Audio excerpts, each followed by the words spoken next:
Gaa'elli waan jiru hundumaa keessaa kaayyoo addaa wajjin hundeeffame. Kaayyoo addaa wajjin hundeeffame. Kaayyoon gaa'elaa kun otoo inni hin dabin yookaan immoo utuu hin jallatinnan akka ta'utti toora irratti eegamuu qaba.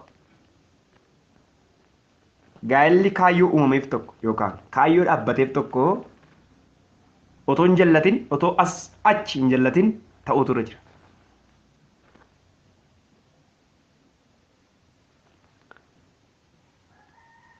Ta'uutu irra jira. Gaa'elli yoo kaayyoo isaa gadhiise akka hoomaan awwaannisaa maasii midhaan qabu irraa qubachuudhaan midhaan balleessee biyya beelan rukutuu ta'a. Isinii galee gaa'elli yoo kaayyoo isaa gadhiise akkam ta'a akka hoomaan awwaannisaa maasii midhaan qabu irra qubachuudhaan midhaan balleessee biyya beelan rukutee ta'a. Yoo kaayyoo isaa gadhiise golgolaa'uu guddaadha jechuudha. Hoomaan awwaannisaa midhaan tokko irra dhaqee buunaan maal godha nyaatee fixaa lafa golgoleessee deema. Gaa'elli kaayyoo isaa yookaan toora isaa yookaan masmara isaa gadhiifnaan akka kana jechuudha. Golgolaa'ummaadha jechuudha. Toora isaa irratti eegamnaan garuu eebba akkasiin hin jedhe jennata lafarraati gaa'elli. Isa kanaaf gaa'ellis kaayyoon isaa yoo jal'ate sanyii waaqayyoon hin beekne oomisheet golgolaa'insa ardii qajeelummaa geessisa.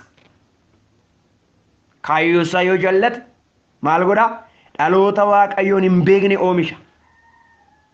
Gaa'elli jallate dhaloota waaqayyoo irratti ka'an oomisha.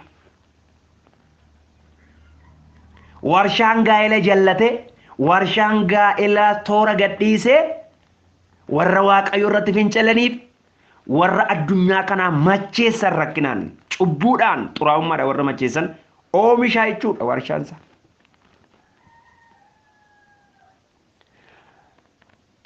Kaayyoon gaa'elaa yoo dabe hinaaffaa isa gara jabeessa akka awwaalaa sanaaf nama saaxila. Weedduu caalu boqonnaa 6 lakkoofsa 6 boqonnaa 8 lakkoofsa 6 dhaqaa dubbisaa. Kaayyoon gaa'elaa maali ree yoo jenne tokko gammachuu guutuu dhala namaaf kennuudha. Kaayyoon gaa'elaa gammachuu guutuu dhala namaaf kennuudha. Kaayyoon gaa'elaa manni gammachuu guutuu dhala namaaf kennuudha. Nama kophaa isaa ta'ee yaada isaatiin madaa'aa jiru yoo arge waaqayyoo namni kophaa isaa ta'uun gaarii akka hin taane yeroo arge kan akka isaatii kan isa gargaartu tolcheef. Nama ofii isaa wajjin haasa'aa jiraatu kan fuulli hin himne sanaaf nama akka isaa yeroo tolcheef namichi gammachuudhaan amma reefu ta'e jedhe gammachuu isaa ibsachuutti ka'e. Ilaalaa jiru. Gammachuun addaan boqonnaa 2 irratti argate boqonnaa 2 lakkoofsa 18 irratti argate kun gammachuu istiin amma irratti gaa'ela keessatti jirudha jechuudha. Amma reefu ta'e namichi kun jedhe istiimee namichi kun waggaa meeqa bara meeqa kophaa jiraate jettanii yaaddu. Macaafni qulqulluun hin kaa'u waggaa 20 kophaa jiraate 30 kophaa jiraate 50 kophaa jiraate yemmil matsaaf hellam. Dargaggoonni keenya ammoo umurii garaa garaatti dhaabbatu. Gaa'ela ani umurii 15tti neerume jettu obboleettonni tokko tokko. Dhiirri tokko tokko immoo umurii akkasitti han fuudhee. Dafanii yeroo malee gaa'ela dhaabuunis caba guddaa namatti fida. Caba guddaa namatti fida. Caba guddaa namatti fida. Yeroo dhiirra darbees immoo mi'a gaa'elaa yeroo wallaalan keessa gaa'ela dhaabuunis immoo innis immoo gaarii miti. Gaarii miti. Amma reefu ta'ee namichi kun kan jedhe namichi kun rakkina baay'ee arge jechuudha. Addaam kun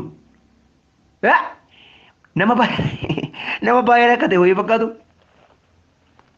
Nama baay'ee rakkate wayii fakkaatu. Amma reefu ta'e hin taaneef jechuudha namicha naan dura isinii gale miti. Namni amma reefu ta'e namni jedhu tokko dudduuba isaa gaafa qorattan hin taaneef jechuudha. Dudduubi isaa hin taaneef jechuudha. Rakkina wayii dabarseera jechuudha. cinqii wayii dabarseera jechuudha. Kophummaa rakkisaa tokko dabarseera jechuudha. Amma reefu ta'e. Amma reefu ta'e. Amma reefu ta'e. Naa ta'eera jechaadha. Gaariidha jechaadha. Gammachuu isaa ibsitaadha. Rejoice gochaadha.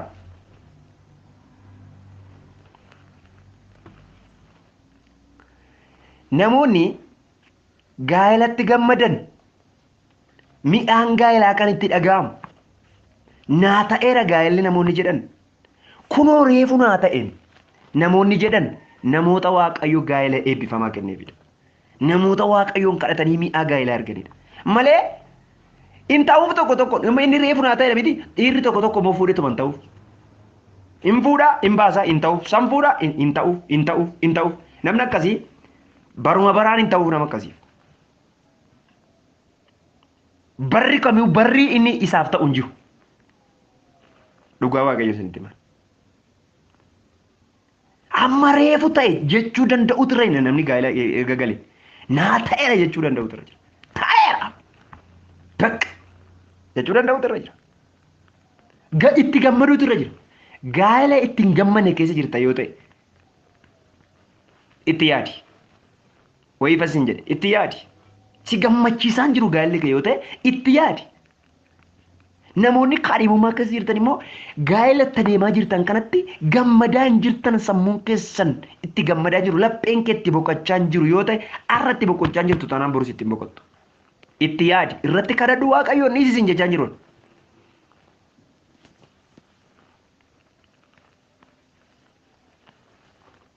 Kaayyoon gaa'elaa inni guddaan gammachuu dhala namaati.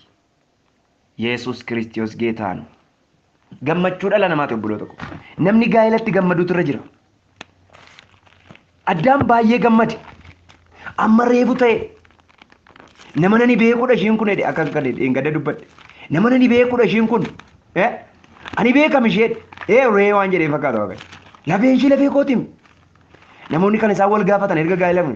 Maanni amalli kee immoo aanni jireenyi kee immoo jedhanii kan wal ceephaan eenyummaa walii wal gaafatanii kan wal ceephaan isa kana lafeen ishii lafee koo jechuun yeroo tokko isinii galee Oromoon anaan Oromoo ta'uutti bataam desi tabbataan Oromoo ma'uuneen maalan qirri kaalachuutti ingidii qirta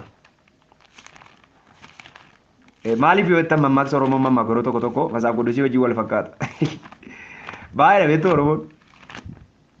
Oromoo boqonnaa sadii lakkoofsa afur hin jireettanii immoo barbaaduu dhattisi. Maayidha beektuun abbaa manaa fi haadha manaa laga tokko waraaba jedhanii jedhu. Abbaa manaa fi haadha manaa laga tokko waraaba jedhanii jedhu. Macaafni qulqulluun immoo maal jedha? Foon isaanii tokkodha. Foon isaanii tokko iddoo tokkoo cite foon isaanii lafee isaaniitu tokkodha.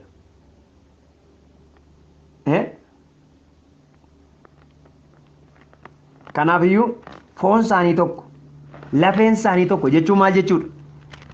Jechuun maal jechuudha? Waaqayyoo gooftaaf galanni haa ta'u. Wanti dur ta'ee ture ammas ta'uuf jira. Wanti dur godhamee ture ammas godhamuuf jira. Wanta aduu jala jiru keessaa wanti aaraan tokko illee hin jiru. Wanti namni ilaa wanta haaraadha kun jechuu danda'u jira. Wanti kun baroota warra bara keenya dura turan keessaa kan ta'edha. Wanti darbee hin yaadatamu. Warri si achi dhufanis wanta ta'uuf jiru hin yaadatan. Jedha lallabni boqonnaan tokko. Lallabni boqonnaan tokko jechuudha.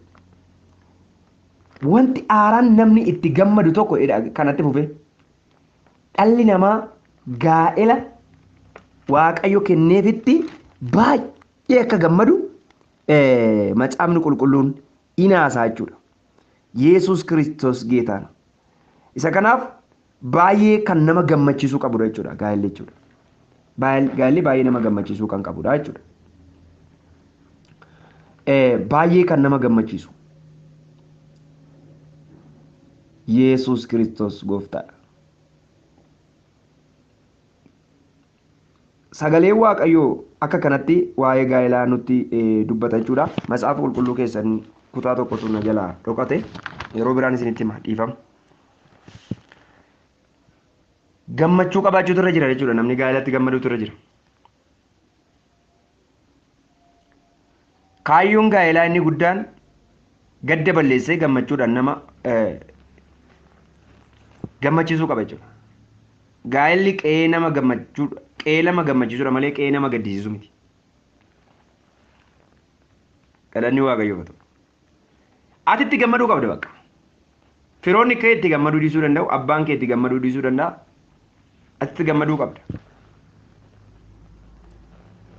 Inni gara biraa gaa'elli kaayyoon gaa'elaa waan hundumaa dhiisuudhaan walitti maxxanuu namaati. Walitti maxxanuu tokkummaa uumuudha. Maaliif naa yoo inni waan dhiisnu isinitti hima. Kaayyoon gaa'elaa waan baay'ee nama dhiisisa gaa'elli. Waan tokko isinitti himee Yesuus Kiristoosiin duuka buutonni Yesuus Kiristoos maal dhiisan gaafa Yesuus Kiristoos duukaa bu'an? Maal dhiisan? Maqaa waaqayyootiin natti hima. Maal dhiisan? Fakkeenya Phexros fa'aa maal dhiisan? Indiriyaas fa'aa maal dhiisan? Yeroo darbe duuka buutummaa marsaa dhiifama isin barsiiseen ture. Maal dhiisan? Maal dhiisanii? Kaan kiyyoo dhiise, kaan qe'ee isaa dhiise, kaan waan baay'ee dhiise, waan baay'ee dhiisan. Waan dhiisan qabu qe'ee isaanii haraddaa isaanii dhiisan. Tole immoo gara gaa'elaa immoo kottaa. Gaafa gaa'ela dhaabduu waan dhiiftu qabda. Kaayyoon gaa'elaa waa wal dhiisisee walitti maxxansiisuudha kaayyoon gaa'elaa. Maal dhiisa namni tokko? Kaayyoo gaa'elaa kana keessatti waan namni dhiisuun sinitti. Mee uumama boqonnaa tokko dhannee dubbisnu? Uumama boqonnaa lama soorii. Aandee addaan miti. Ilaa akka kana jedha booko. Lakkoofsa 24:2. Kanaafis dhiirri abbaa isaa fi haadha isaa hinni isaa haadha manaa isaatti maxxana. Isaan lachanuu foon tokko hin ta'u. Namichii fi haati manaa isaa qullaa isaanii turanii lamaan isaaniiyyuu garuu waliin saalfatanidha. Maalidhaa? Abbaa isaa inni isaa isheen isaadha isheen dhiibta. Dhiisu amma gottame. Ani waan tokko hin jedhu. Dhiyoo kana nama miizee ta'e wayii iftuu mana isaanii naqee. Mucaan ibboo haati manaa isaa deessee qaba. Maatii biratti deesse dhattee. Ji'a 7 bira teesse. Meeqan jedhee ji'a 7 maatii bira teesse micayyoon. Goddanyaa kooti gurbaan. Ji'a 7 bira teesseetu biratti deessee guddatte. Fudhachuu dhaqe haadha manaa ta'u. Ani immoo miizee isaa waan ta'eef na fudhatee dhaqee dhannee fuunagaa turteetta jedhee gaafa dhannu haati balaa nutti buufte. Maajii dhuftanette gaafa barbaaddaa dhuftu jette. Yesuus. Maanni kaayin fuudhee moo kontiraata gaa kun maanni? Maayii maajii dhuftanii jette. Maalii noote as turteetti waan ta'eef maal rakkina qaba abbaa manaa ishiitti deebitee wajjin hoo jiraattee naamni hin jedheen jaallate. Jaartiin nama guddoodha. Maayyeeffa. Inaaran. Utuma nutti aranii fuunee deemne kaashiidhaan galeenii akka obboleessaatti sirrii miti. Waan gaa'elaa siin gallisiif. Takkaa haadhaaf abbaa kee dhiiftee abbaa manaa keetti heerumte. Maa inni tarmaan guunee kan maatiitti deddeebitu hin jedheen. Ji'a 5 ji'a 6 abbaa manaa dhiiftee gara jirtus mindin no'ee. Kutaa qabdu beektu abbaa isaa haadha isaa hin dhiisa haadha manaa isaatti maxxanaa ishiinis hin dhiiftii itti maxxante. Walitti maxxanuu kan nama dhoowwu maa inni isinitti fakkaata fira dhiisuu dadhabuudha. Amma inni heerumte biti ati. Haati keessa abbaan keessa fira dhiyooti siif malee akkuma yeroo tarmaan guunii san taanaan ati gaa'ela hin dhaabneeti. Deebitee harma guuu sirra jira. Harma haadha kee jalaa ba'uun barbaadu taanaan jechuudha. Gaa'ela dhaabdee jiraachuu hin dandeessu. Dursa qe'ee keef dursa gaa'ela keef kennuutu sirra jira. shamarra ani namoota baay'ee jechuudha. Tokko immoo faarfataadha. Tajaajilaadha walii wajjiniin baay'ee tajaajila. Qeesaatti dhaqeetu daggasan. Qeesaatti daggasanii qeeduma warraatitti jechuudha. Achumatti haadhumti mucaa, haadhumti mica'oo, abbaan micayyoo birrii isaaniitiin daggasanii achumatti qeeduma isaaniitti itti fuudhanii mana kennanii fi gurbaadhaa fi fuusisan achumatti. Eessa achuma? Ishiin jettanii. Gaafa fuudhee takka turee maal jedhee turu hojii gara Finfinneetii argata. Hojii gara Finfinneetii gaafa argatu kottuu hin deemnaa hojii argadheeraa dorgomee argadheera. Basma haadhaaf abbaan koon gargar na baasuu barbaadda jettee. Maal jennaan bafissuma haadhaaf abbaa koorraa gargar ba'uun barbaadu. Maaloo anoo siin jaaladhaa taa'adha manaa koo miti akkamitti haadhaaf abbaa kee wajjin jiraattaan haadha koo wajjin gargar ba'uun barbaadu. Maal balaa bu'ette. Indi dhaqee hojii argate galee Finfinneetti. Dhaqee jaarsa waldaa meeqatti baase jaarsa biyyaa meeqatti baase hin didde isheen. Isa dhumaa bakka hogachuu hin danda'u. Qee warra soddaatti galee nafu maal godhani? Inafte. Haati hoo akkamitti mucaan kun biraa deemte? Teessee wajjin taa'e malee as. Sinii galee dhiisuu barbaaddu. Waaqayyo sinaa gargaaru. Nu waa gargaaru waaqa. Karaa kana ammoo waaqayyo mee aynuma na furina. Mee waan tokko isin itti ila turee waggaa meeqa ta'ee tootuma eeguu dhiyoo yeroo darbe kana mucaan tajaajilaadha asi waldaa biraatti qabamee tajaajila. Walli isanii turaniiru. Waan taate hin beekamu namni waraana hin beekamu reenfa ishii bakkee irraa fuudhan achuma biyya sana mucaan Finfinneetti gagalee turee hojii mataa isaa hojjetatee tureera. Hinduuti balaadha. Boo'ichi mimmaan gurbaa sanaa hin taaneef jechuudha. Gaa'elli sirna qabeessan qabannaan akkasiniin jedhe ulfina qabeessaa kan biyya lafaa kanarratti ittiin gammannee dabarrudha. Karaarraa maqnaan garuu du'a foonitis du'a lubbuutis. Du'a lama qaba gaa'elli. Du'a lama qaba. Gaa'elli toorarraa fiignaan waaqayyonis addaan si baasaa. Foon kees yeroo maleetti balaatti kenna, lubbuu kees ibidda bara baraatti kenna. በጥንቃቄ መያዝ አለብን ወገኖቼ።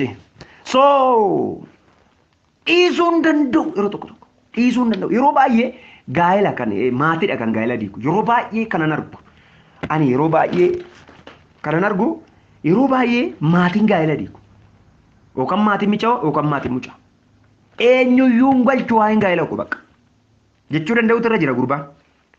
Haadha isaa abbaa isaa ofitti aansee haadha manaa isaa achaan sun no dhiisuu qaba. Dhiisuu jechuun bakka already fira kooti malee isaan ishiin garuu qaama kooti. Qaamni firri gargaridhaam jira keenya ta'utu irra jira.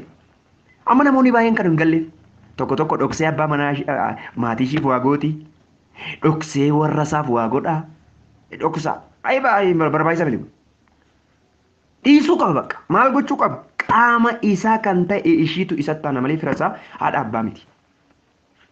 Kanaaf abbaa manaa dhiiftetu haadha dhaggeeffatti. Abbaa manaa dhiiftetu abbaa wajjin mari'atti hidhatte. Abbaa manaa dhiiftetu haadha wajjin mari'atti. Obboloota wajjin mari'atti hidhatte. Orma ka abbaa manaa. Mina inat waan akkasii sirrii miti malee. Indee. Kanaaf waan akkasii ulfaataadha. Waa meeqa wajjin mari'atte icciitii gurguddaa abbaa manaa wajjin mari'achuu qabdu dhattee maatii wajjin mari'atti. Macaafni qulqulluun garuu isaantu foon tokkodha. Dhiisuu qabdeedha fira ishee. Fira isaas. Kanaaf kaayyoon gaa'ela amma namoonni baay'een kan isaan wal diigan namaani. Gaa'elli qaama jechuun immoo meeqotaa isin gidduu qaama keessanii mataaf morma keessan gidduu ta'uu waa galee hin jiraattu dandeessanii hin jiraattan. Walitti jira jechuudha. Wanti walitti jiru keessa yeroo waa galu sirrii miti. Kanaaf dhiifama naa godhaa. Gaa'elli yeroo baay'ee haraarsaa barbaadu dhaabbatee nafu. Gaa'elli haraarsaa jaarsa nuu ta'a jaarsummaa nuu ta'a gaa'elli jedhu dhugaa waaqayyo saditti hima. Wal diigdi warra akkasii. Anamma mana keessan gaa'ela galee keessan isin beeku miti. Irgixanyaa hojii የምናገረው ግን gaa'elli yeroo hundumaa jaarsummaa barbaadu dhaabbatee nafu hin diigama. Hin diigama. Gaaf tokko gattee baate yookaan gaaf tokko dhiisee baa gaaf tokko kan warra gutanii waan ta'e wal godhu. So jaarsummaan barbaachisu. Hiiree qaama sadaffaan gaa'ela gidduutti hin barbaachisu. Yoo balaa guddaa ta'e hamaa ta'e miizota dhaqa. Kanaan ala abbumti barbaade dhufee citii kee baree booddee immoo ittuma si arrabsaatillee foon tokko deebitee walitti deebi'uu dandeessu. Kanaaf namni gaa'ela gidduu galuu hin qabuun kaayyoo gaa'elaa tokkummaa gaa'elaa eeguu. Kaayyoon gaa'elaa lammaffaan tokkummaa gaa'elaa eeguudhaaf walitti maxxanuutu irra jiraadha. Wanti akka gaa'elli walitti maxxanne godhu tokko fira lammaffaan guuddanyootu hiriyoota waan garaagaraati. Walitti maxxanuun mana duree biraa baay'ee qaba. Yeroo biraatti deebuu dandeenya isa kanaan irra nan darba. So kaayyoon gaa'elaa inni kana. Kaayyoon gaa'elaa sadaffaan burqaa jaalalli keessaa burqu sana argachuudha. Kaayyoon gaa'elaa guutummaa jaalalaa argisiisuudha. Haadha manaa Waaqayyo namaaf kenne yeroo argatan akka nama lammaffaa gogaan keessan burqaan bishaanii burquufiti. Haati manaa jaalala namaaf waan burqisiiftuuf gammachuu namaaf uumti. Haadha manaa jaalala namaaf laattu argachuun kaayyoo gaa'elaa isa sirriidha. Abbaa manaa jaalala namaaf laattu argachuun kaayyoo gaa'elaa irra sirriidha. Mee macaafa fakkeenyaa boqonnaa 5 lakkoofsa 15 irraa dhannee dubbifnu laata maal jedhe? Boqonnaa 5 15 boqonnaa 5 15 boqonnaa 5 15 boqonnaa 5 15 akka kana dhageeffadhaa. Boqonnaa 5 15 waan jedhu boolla bishaanii kee keessaa bishaan boollaa ija bishaanii kee keessaa bishaan yaa'u akka dhugdu haadha manaa kee ishii jaalala siif burqisiiftu itti gammadidha. Abbaa manaa keessaa jaalala siif burqisiisutti gammadidha. Goguun qabu la burqaan tokko burqaa gannaa tokko beektu lata. Lafuma fayyaa karaatu bokka jedhee burqaa sirrii miti min likki bokkaa waaqarraadhaa caamnan maal ta'a hin goga jechuudha. Bone ishii raglaqii keessaa ol fecfecfecfec jettu. Gaa'elli tokko akkanatti fakkaatan. Gaa'ela yeroo jiru duwwaa fecfecfec jedhee burqisiisuu fakkaate achumaan deebi'ee gogu. Kun garuu maalidha? Jaalala si burqisiisa abbaa manaa kee. Haati manaa jaalala namaa burqisiiftu argachuun dinqiidha. Itti gammadidha. Burqituun kee bakkee keessaa bishaan lagaa keessaas karaa keessaa haa tamsaanii isaan si duwwaadhaaf malee orma warra si wajjinii hin ta'anidha. Burqaan kee eebbifamaa haa ta'udha. Haadha manaa qeerrummaa keetii wajjin gammadidha. Ishiin jaallatamtuu akka borofa simboo qabeettii akka kurupheettis armi ishee yeroo hundumaa si haa gammachiisu jaalalli ishiis laphee si haa corudha. Ijoollee macaafa dubbise gadiifa manaa gootu. Macaafa dubbise illee maafa niifan sin gaafadhaa. Yesuus. Waa'ee haadha manaa qeerrummaa keetii abbaa manaa qeerrummaa keetii inni jedhu mata duree biraa qaba. Waa'een qeerrummaa kuni isa yeroo dhuma biraan naqa. Sinii galee jaalala burqisiisa waliif madda jaalalaa nama burqisiisu sana argachuudha. Burqaa jaalala ta'utu irra jechuudha gaa'elli. Yesuus Kiristoos geeta. Inni gara biraa kaayyoon gaa'elaa gara biraa kana dubbadhee taphata. Kaayyoon gaa'elaa gara biraa jireenya qulqullaa'aa fi qajeelummaan guuta biyya lafarratti oomishuudha. Gaa'elli hin jiruutuu ta'e to gaa'elli qulqullaa'aan tanaan dura irra ture bara tanaan dura irra ture karaa booddee gaa'ela qulqullaa seexanni balleessaa jira. Insin ajaa'ibu baay'ee seexanni balleessaa karaa garaagaraa gaa'ela jibbisiisee dhala namaa gaa'ela jibbisiisee dubartoota gaa'ela sirrii jibbisiisee dhiira gaa'ela sirrii jibbisiisee gaa'ela xuraa'aa eessaa dhufe seettanii yaaddomu dubartii walii wajjin jiraachuun dhiirri walii wajjin jiraachuun eessaa dhufe seettanii yaaddu mee madda kana natti hima. Lammaffaa immoo ejji kan jedhamu kun eessaa dhufe seettanii yaaddu. By the way ejjii fi sagaagalummaan garaagarummaa qaba. Ejji erga gaa'ela dhaabanii sagaagalummaan garuu utuu gaa'ela hin dhaabinidha. Ejja jechuun utuu qabanii dhiisanii waan biraa. Ejji hiikaa gargarii qabayyuuti. Namoonni ejjaaf sagaagalummaa iddoo tokkotti fuudhanii lallaban warra sammuutti hin jirredha. Kanaaf jireenya qajeelummaaf qulqullummaan guute qaba. Tole maaliif inni duraa Qorontos boqonnaan 7 dhiirri tokko adduma addaan haadha mana ofiisaatii qabatu. Dubartoonnis adduma addaan abbaa manaa ofii isaanii haa qabatan jechuudha. Namni tokko qorama ejjaa hooluudhaaf fuudhuu qabaadha Phaawulos. Ejjitoota godhee kan qixxeesse waldaa kiristaanaa keessaa dhaloota maaliin gaara qulqullaa dhabuudha. Abbaan manaaf haati manaa manatti jireenya isaanii keessatti hojii isaanii irratti walii galtee tokkummaa hin qaban yoo ta'e hafuura ejjaatitti gala isa dhaqe. Haadha manaa namaatiif turgeessa dhaqe. Dubartoota turgeessa dhaqe. Dubartoota tokko immoo abbaa manaa isaanii jibbisee dhiira turgeessa. Maanni kun fooliin gaa'ela isaanii sun gaafa ajaa'u. Amma nyaata foolii jedhu koo dandeessanii nyaattanii. Sirrii moo sirrii miti? Sin cufaama. Mee waan tokko sin jedha. Namoonni gaa'ela dhaabdan Waaqayyo foolii gaa'ela keessanii haa urgeessu. Ameen jettu. Fooliin gaa'elaa ajoofnan keessan jiraatan dandeessanii.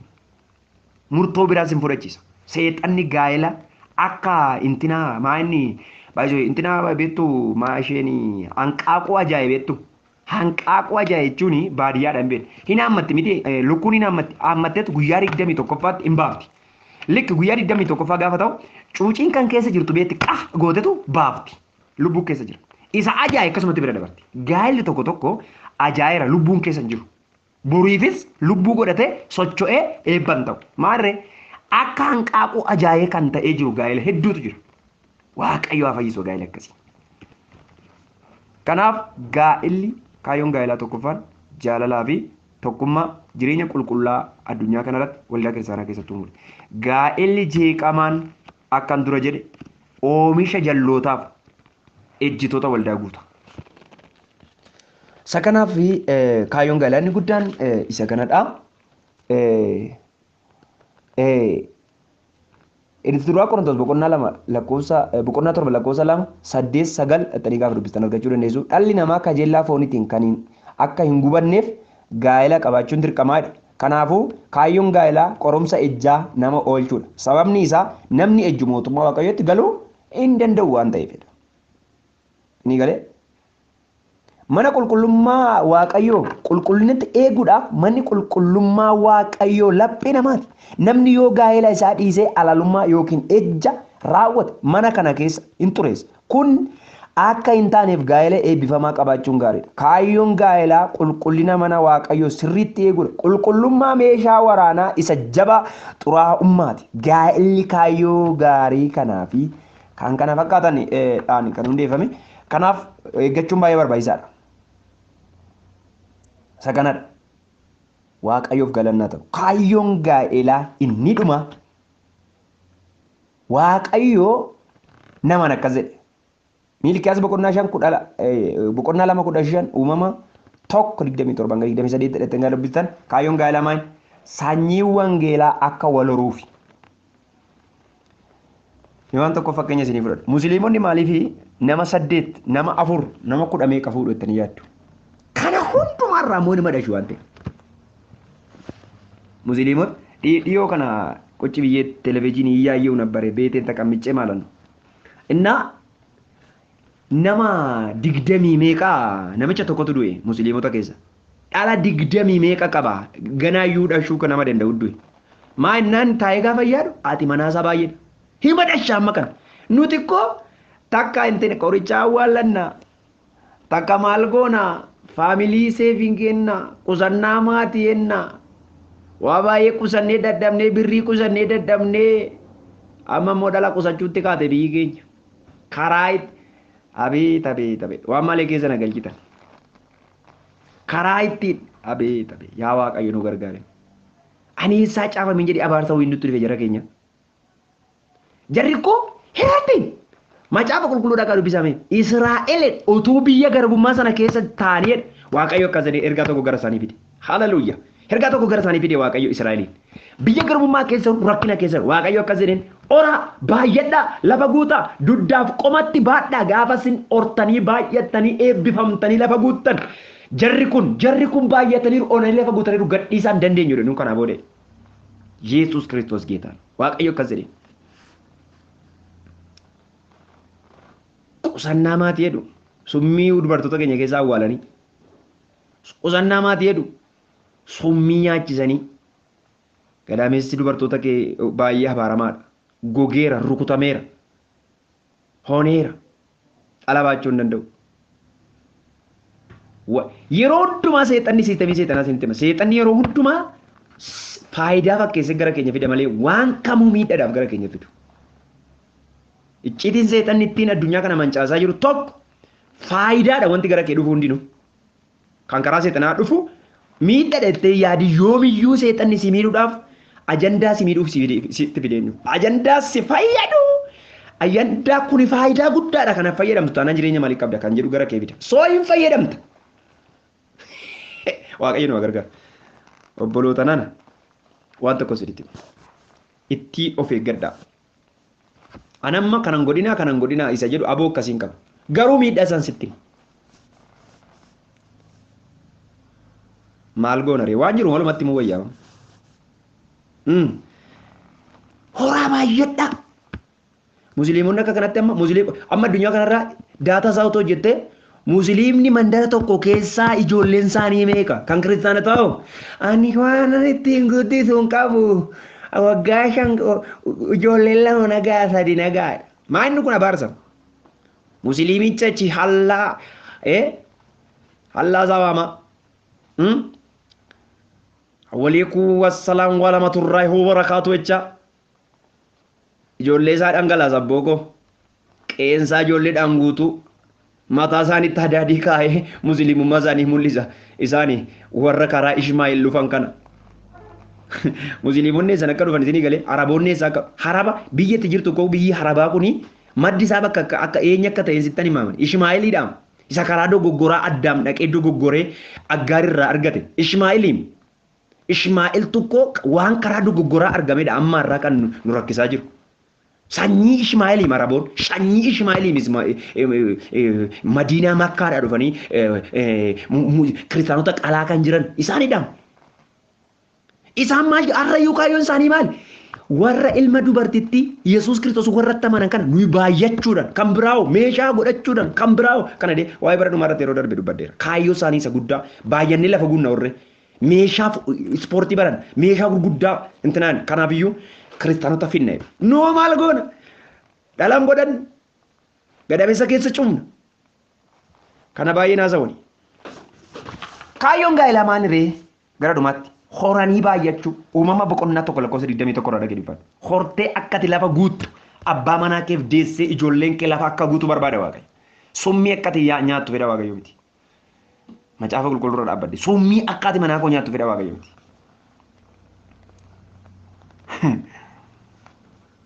Yeroo tokko maaltu ta'e isinitti fakkaate akkan jalqabaa gaa'ela godhaddeeni waan jedhan kana fayyadamaa turte isheen gurbaan tokko jira goddanyaa kooti tajaajilaa dhufeetu waaqayyo siif adii ture maayee maallada maagadee summii nyaachifte waaqayyo siif adii ture naarrabsee gale nan dhiise dhalan godhadde takka ture waaqayyo gooftaan machaa nu eebbisee amma dhala lama qabna booko amiin jedhe Yesuus waan tokko isinitti majoo eebbifama waaqa isin eebbisu oraa lafa guutan sagaleedha